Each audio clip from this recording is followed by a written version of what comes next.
ستانے پر تلے ہوئے تھے، طرح طرح کی تکلیفیں پہنچا رہے تھے۔ نبی کریم صلی اللہ علیہ وسلم کو اللہ کی طرف سے حکم ہوا کہ مکے سے ہجرت کر جائے، مدینہ چلے جائے۔ نبی کریم علیہ السلام نے اپنے صحابہ کرام کو مکہ چھوڑنے کا حکم دیا کہ مکہ چھوڑ کر کے مدینے چلے جائیں۔ یکے بعد دیگرے صحابہ کرام مکہ چھوڑ کر مدینہ جانے لگے، یہاں تک کہ مکے میں کچھ بیمار کمزور صحابہ اور حضرت علی، حضرت ابوبکر صدیق، آقا نامدار محمد عربی صلی اللہ علیہ وسلم رہ گئے۔ اسی طرح آہستہ آہستہ ہجرت کرتے چلے گئے۔ لوگوں کو علم ہوا کہ کفار مکہ کو کہ لوگ کس طرح یہاں سے چھوڑ کر کے مدینہ جا رہے ہیں اور مدینے والے ان کا کس طرح استقبال کر رہے ہیں۔ ہجرت کرنا، اپنے وطن کو چھوڑ کر کے جانا کوئی آسان کام نہیں ہے۔ جہاں آپ رہ رہے ہو، جہاں آپ کی پیدائش ہو، آپ کا بچپنا گزرا ہو، آپ کی جوانی گزری ہو، آپ کو وہاں سے زبردستی نکالا جائے تو کیا گزرے گی؟ اس وقت کیسے حالات تھے؟ سب سے پہلے ہجرت کرنے والے صحابی حضرت ابو سلمہ بن عبد الاسد رضی اللہ تعالیٰ عنہ، وہ سب سے پہلے ہجرت کے لیے نکلے۔ لیکن کتنی پریشانی آئی ہجرت کے لیے نکلنے پر۔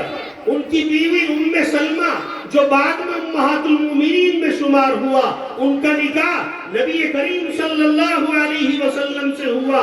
ان کے رشتہ دار آڑے آ گئے اور ان کو روک لیا گیا اور ابو سلمہ کے ساتھ نہیں بھیجا گیا، اور ابو سلمہ ہجرت کر گئے اور ام سلمہ سے ان کا بیٹا لے کر کے الگ کر دیا گیا اور ان کو الگ کر دیا گیا۔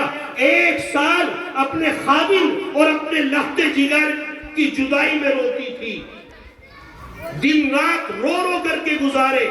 1 سال کے بعد ان کے چچا زاد بھائی کو ان کے حال پر ترس آیا، رحم آیا، اور رحم آنے کے بعد اس کی کوششوں سے ان کو بچہ ملا، اور بچہ لے کر کے یہ مکے سے مدینے کی طرف تنے تنہا اپنے بچے کو گود میں لے کر کے نکل پڑی۔ حضرت عثمان ابن طلحہ سے ملاقات ہوئی۔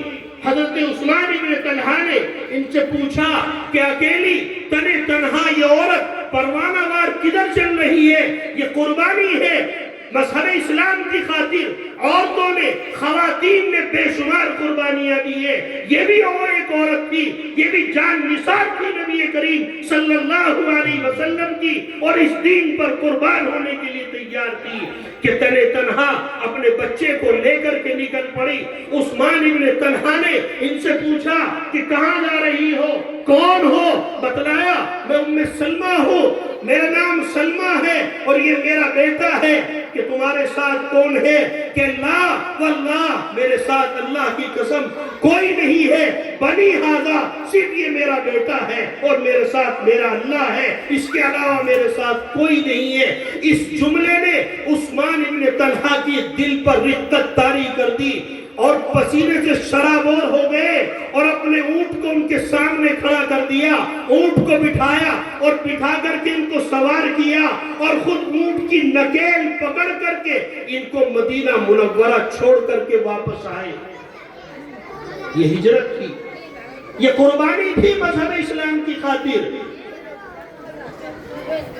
حضرت صہیب رومی رضی اللہ تعالیٰ عنہ کو جس وقت مکہ چھوڑ کر کے جا رہے تھے، کفار مکہ نے پکڑ لیا اور پکڑ کر کے کہا، جس وقت روم سے آئے تھے، فاقہ کش تھے، غریب تھے، روپیہ پیسہ نہیں تھا، یہاں مکے میں رہ کر کے تجارت کی، دولت کمائی، پیسہ اکٹھا کیا، سونے چاندی کے مالک بن گئے، مالداروں میں نام ہوا، آج یہاں دولت کما کر مکے کو چھوڑ کر کے جا رہے ہو۔ کہا کہ ساری دولت قربان، سب کچھ چھوڑ دوں گا۔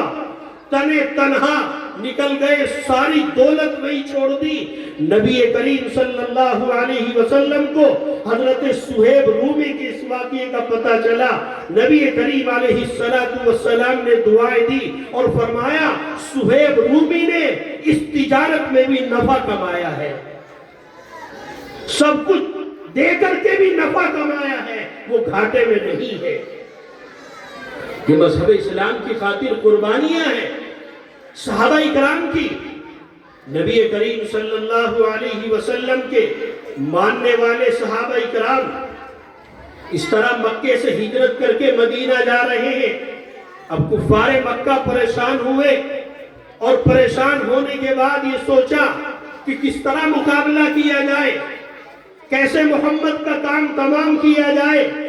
قصید انقلاب کی تعمیر کردہ ایک عمارت دار الندوہ، اس میں مشورہ ہوا، کفار مکہ کے بڑے بڑے 9 سردار اور دیگر اس میں شریک ہوئے، اور شیطان بھی ایک شیخ اور پارسا بزرگ کی شکل میں حاضر ہوا اس میٹنگ میں۔ کسی نے کہا کہ محمد کو پکڑ کے جلا وطن کر دیا جائے، کسی دوسری جگہ دوسرے شہر میں بھیج دیا جائے۔ جواب آیا نہیں، جہاں بھی ان کو بھیجا جائے گا ان کی زبان سے وہ پھول چھڑتے ہیں، وہ بھی مانتے تھے اس بات کو کہ وہ جہاں جائیں گے اپنی زبان کا جادو وہی چلائیں گے اور لوگ ان پر جان دینے کے لیے قربان ہو جائیں گے، ان کے فداکار وہاں بھی تیار ہو جائیں گے۔ یہ تجویز منظور نہیں۔ کسی نے کہا کہ بیڑیاں ڈال کر کے ہاتھ پاؤں باندھ کر کسی کوٹری میں ڈال دیا جائے، کہا نہیں، ان کے وجود کی خوشبو ان کے ماننے والوں تک پہنچ جائے گی اور وہ حملہ کر کے ان کو تمہارے پاس سے چھڑانے میں کامیاب ہو جائیں گے۔ انکار کر دیا۔ شیخ جو اس میں شیطان بنا ہوا تھا اس نے کہا یہ تجویز منظور نہیں۔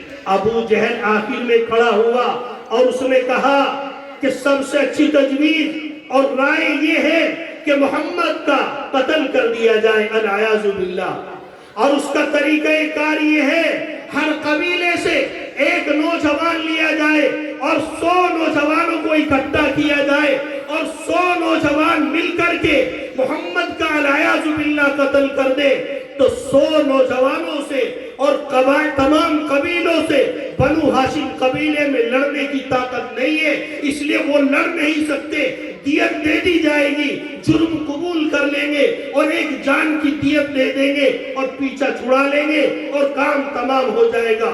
یہ تجویز منظور ہوئی۔ شیخ جو اس میں شیطان بنا ہوا تھا اس نے اعلان کیا یہ تجویز منظور ہے۔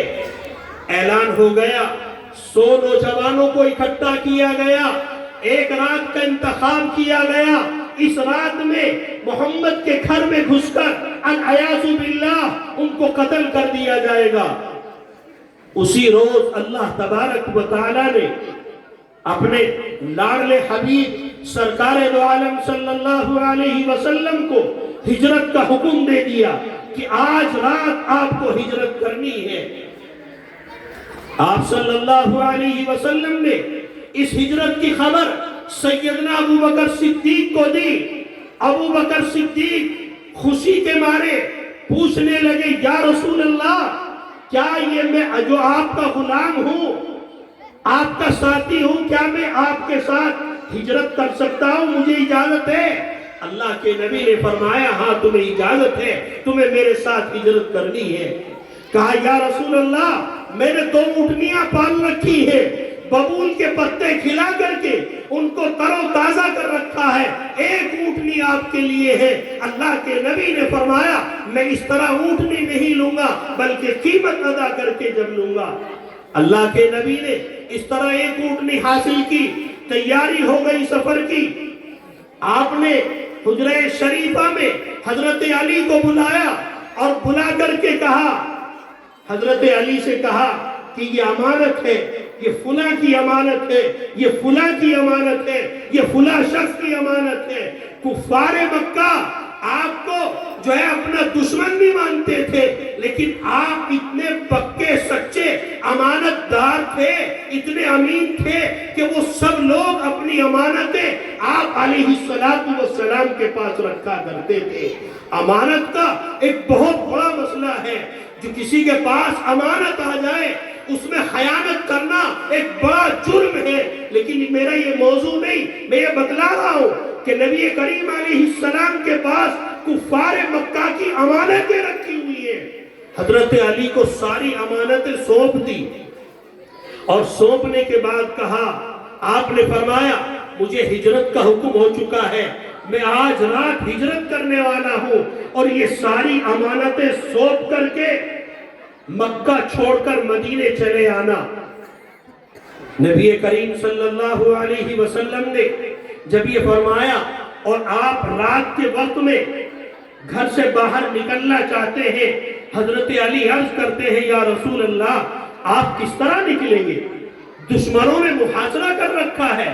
اسی رات کا انتخاب تھا دشمن اسلام کا، اسی رات 100 نوجوان آپ کے گھر کے باہر ننگی تلوار لے کر کے کھڑے ہوئے تھے، ننگی تلواروں کا سایہ تھا۔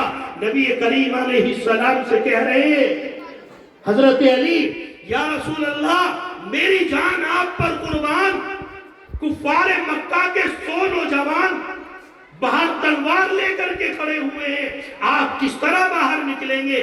اللہ کے نبی نے فرمایا کہ علی یہاں سے نکلنا میرا کام ہے اور تلواروں کے سائے سے نکالنا یہ میرے اللہ کا کام ہے۔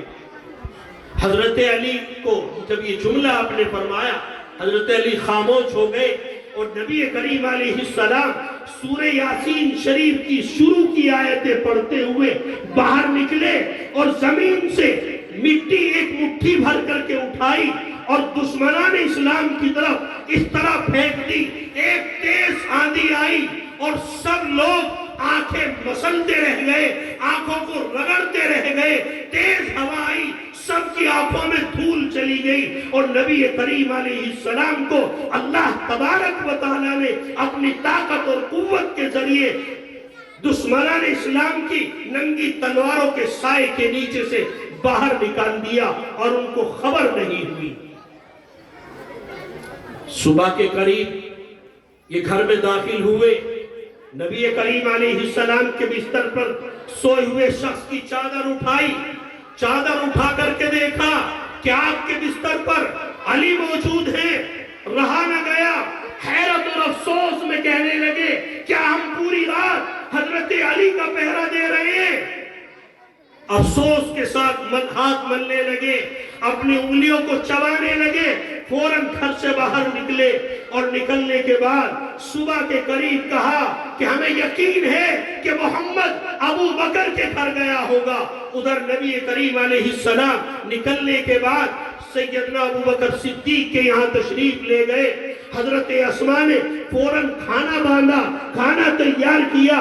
کھانا مسجدہ باندھنے کے لیے ان کے پاس کوئی کپڑا نہیں تھا، فوراً اپنی اوڑھنی کو، اپنے دوپٹے کو پھاڑ دیا، 2 ٹکڑے کر دیے۔ نبی کریم علیہ السلام کو یہ ادا بہت پسند آئی اور اس میں کھانا باندھ کر کے دے دیا۔ اس طرح نبی کریم علیہ السلام سیدنا ابو بکر صدیق گھر سے نکل گئے اور آپ مکے کی وادی سے باہر نکل کر اونچی جگہ پر کھڑے ہو کر مکے کی طرف مڑ کر کے جس شہر میں آپ پیدا ہوئے ہیں آپ فرما رہے ہیں اے مکہ تو کتنا پاکیزہ گھر ہے، تیرے یہاں اللہ تبارک و تعالیٰ کی تجلیات کا مرکز ہے، اللہ تبارک و تعالیٰ کا گھر ہے، لیکن کیا کروں تیرے بسنے والوں نے میرے وجود کو برداشت نہ کیا، میری جوانی گزری، میرا بچپنا گزرا، میری پیدائش یہاں کی، لیکن میرے وجود کو ان لوگوں نے برداشت نہیں کیا، اس لیے تجھے چھوڑ کر کے جا رہا ہوں۔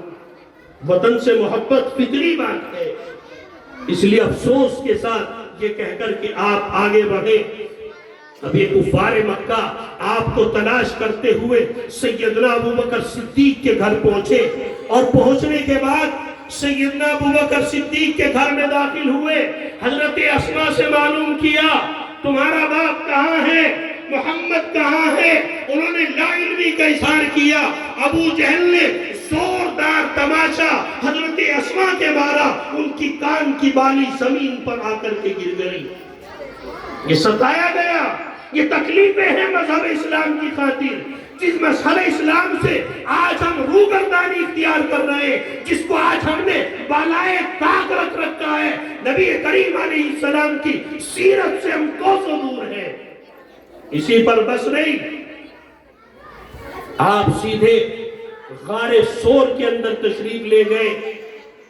اس سے پہلے ہی ابو بکر صدیق کے غلام عامر ابن فہیرہ کو کرائے پر حاصل کر لیا تھا، سب کچھ بدلا دیا گیا تھا، ان کو حکم دیا تھا ابو بکر صدیق نے کہ بکریاں چراتے ہوئے شام کو وہاں آ جانا، وہاں بکریوں کا دودھ دے کر کے، اور جو لوگ آپ کو تلاش کرتے ہوئے جاتے تھے ان کے قدم کے نشان کو مٹاتے ہوئے واپس آ جایا کرتے تھے۔ اس طرح یہ 3 دن کا آپ نے وہاں قیام فرمایا۔ ادھر انہوں نے اعلان کر دیا کہ سراغ لگانے والے عملے کو تلاش کیا جائے، سراغ لگانے والا عملہ بلایا گیا جو نشانات قدم کو دیکھ کر کے بدلا دیتا ہے کہ اس راستے پر سے کوئی اتنے وقت پہلے اور اس طرح گیا ہے۔ یہ اعلان کر دیا، سراغ لگانے والا عملہ نبی کریم علیہ السلام کو تلاش کرتے ہوئے غار سور پر پہنچ جاتا ہے۔ اللہ تبارک و تعالیٰ نے مکڑی کو حکم دیا کہ وہاں اپنا جالا بنا دیا جائے، کبوتری کو حکم دیا اپنا آشیانہ بنا کر انڈے دے دیے جائے۔ جب سراغ لگانے والا عملہ غار سور تک پہنچا، سیدنا ابو بکر صدیق غار سور سے دیکھ رہے ہیں اور کہہ رہے ہیں یا رسول اللہ، دشمن غار تک پہنچ چکا ہے۔ اللہ کے نبی نے فرمایا اے ابو بکر غم نہ کرو، اللہ ہمارے ساتھ ہے۔ جب یہ غار سور پر پہنچے تو فوراً مکڑی فوراً جو ہے کبوتری اپنے گھونسلے سے پھر سے اڑ گئی۔ مکڑیوں نے جالا پور رکھا ہے۔ ابو جہل اور دوسرے کفار مکہ سراغ لگانے والے عملے کو ڈانٹتے ہیں، ارے کمبختو اور جاہلو اور بے وقوفو، تم نے سارا وقت برباد کر دیا، دشمن کہیں کا کہیں نکل چکا ہے، تم دشمن کو یہاں تلاش کر رہے ہو جہاں مکڑی نے محمد کی پیدائش سے پہلے جانا بنا رکھا ہے، جہاں کبوتری نے انڈے دے رکھے ہیں، وہاں دشمن کیسے ہو سکتا ہے؟ تم نے ہمارا سارا وقت برباد کر دیا۔ 3 دن وہاں قیام فرمانے کے بعد آپ وہاں سے روانہ ہوئے۔ اس کے بعد انہوں نے اعلان کیا کہ جو محمد کو پکڑ کر کے لائے گا اس کو اتنا انعام دیا جائے گا۔ انعام کا اعلان ہوا، انعام کا سنہرا خواب دیکھتے ہوئے